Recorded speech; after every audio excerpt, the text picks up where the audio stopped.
Good morning. As an AI expert in hospitality HR, it's a real pleasure to be with you today, the future leaders of the Europe Hotel School. I want to extend a very warm welcome to this special online briefing. I want you to think of our time together as a special briefing. We're going to talk about a really cutting-edge strategy that, frankly, you'll be expected to lead with in your careers.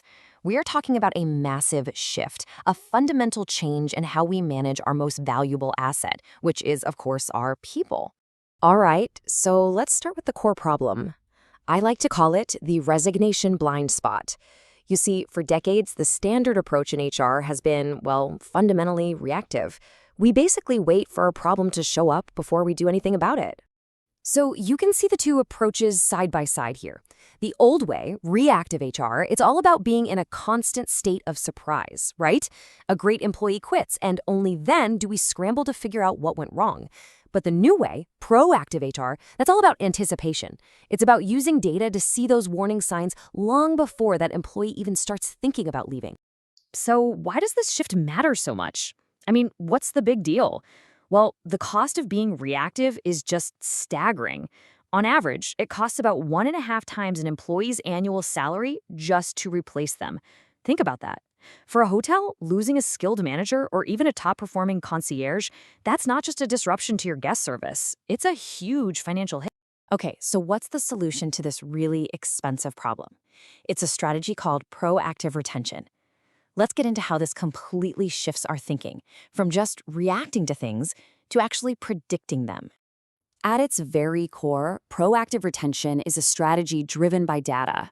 This isn't about guesswork or, a manager's gut feeling. No, it's about using really sophisticated AI tools. A great example is the platform Visier, to analyze all this information and pinpoint employees who might need support long before they even think about updating their resume.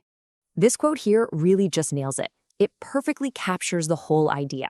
See, traditional reports, they tell you who left your hotel last year. That's history. It's already happened. But predictive tools, they tell you who is a potential flight risk right now, today. And that's the whole point, isn't it? This allows you to actually change the future, not just analyze the past. Now, I know this might sound super complex, but the idea behind it is actually pretty straightforward. You can think of these AI systems as this incredibly powerful engine, just constantly sifting through thousands and thousands of data points to create one simple, clear signal for managers. That's it. And the AI isn't just looking at one thing in isolation, it's connecting all the dots. It looks at things like an employee's tenure, how long it's been since their last promotion, how their pay compares to others, if they've had a change in manager, their performance history, all of it. It builds this complete picture of their journey with you. Okay, let's make this really practical. Imagine for a second you're the front office manager. You pull up the data for one of your absolute best receptionists. Last quarter, her risk of leaving was a nice low 10%. Stable, healthy, everything looks great, right? But then, this quarter, bam, the system flags an alert.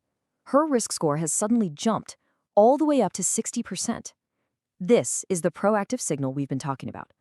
Without this tool, you'd be completely in the dark. You would have no clue anything was wrong until she walked into your office with that resignation letter. But now you have a chance to actually do something about it. And what's so powerful is that the system doesn't just give you a number. It gives you the why. It offers these diagnostic insights. So in this scenario, the AI suggests two probable causes. First, something called pay compression. Basically, new hires are coming in at a salary that's way too close to what she makes after years of loyal service. And second, her career has stalled. She's a high performer, but she doesn't see any clear path for growth. And this right here, this is where data transforms into true leadership. Because having the insight is one thing. It's powerful, for sure. But what you do with it, that's what really matters. So let's look at how this insight can fuel a really effective intervention. So what does that manager do? Well, instead of that dreaded reactive exit interview, they conduct a proactive stay interview. They actually sit down with the employee to talk about her goals, her ambitions, and because they're armed with those insights from the AI, the manager can get right to the heart of the issue. Maybe it's a salary adjustment. Maybe it's a spot bonus to recognize her great work. Or maybe it's laying out a crystal clear roadmap to that front office supervisor role she wants. Just like that, you've turned a potential resignation into a powerful moment of re-engagement. And that brings us to the final and I think most important question, a question for you. You see, this kind of technology isn't really just about lowering a turnover number on a spreadsheet. It's about building better, stronger, more resilient teams. As you get ready to step into leadership roles in this industry, the key thing I want you to take away is this.